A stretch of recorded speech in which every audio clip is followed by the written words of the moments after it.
was driving one day out in the country alone when I happened to pass by a little farm home.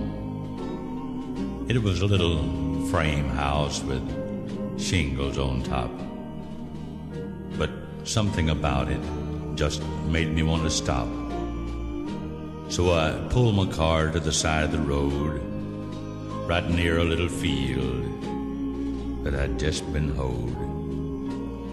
I walked up to the house and paused again when a man stepped up and said, "Howdy, friend." I told him my name and then hastened to say, "I don't mean to intrude, but something just made me want to stop here today." The old man smiled and said, "Won't you set a spell? The Lord sent you here 'cause I've got a story to tell.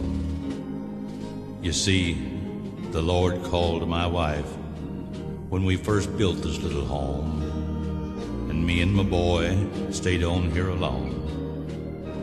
We both worked hard and never complained. We battled the snow, the wind, and the rain. Then after supper, at the close of the day, we'd take down the Bible and read and pray. It wasn't easy, but we made it some way till the postman came with that letter one day.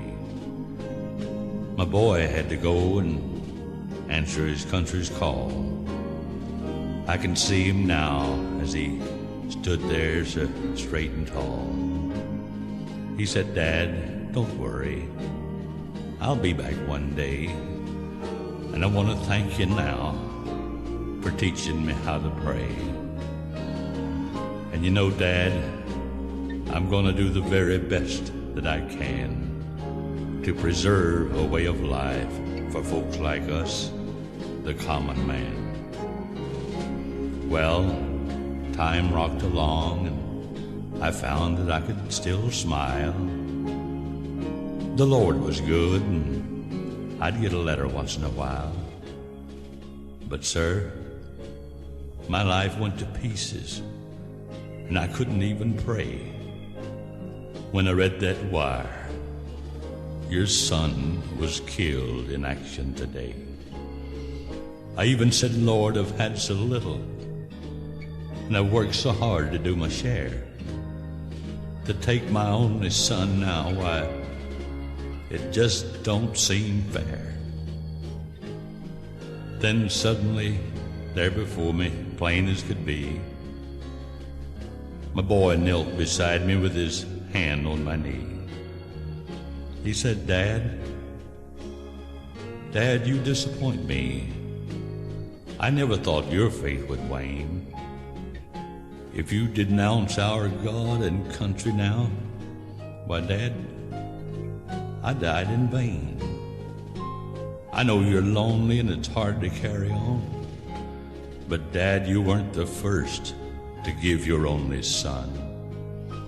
And through the smoke of battle, I never felt alone, for I knew that you were praying and wishing that I were home. Just then my eyes were opened and God came back into view. And he sent you here today, my brother, to tell my story too.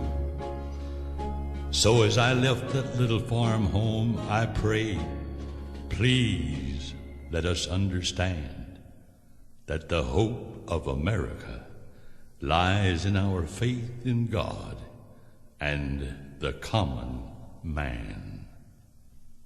From the mountain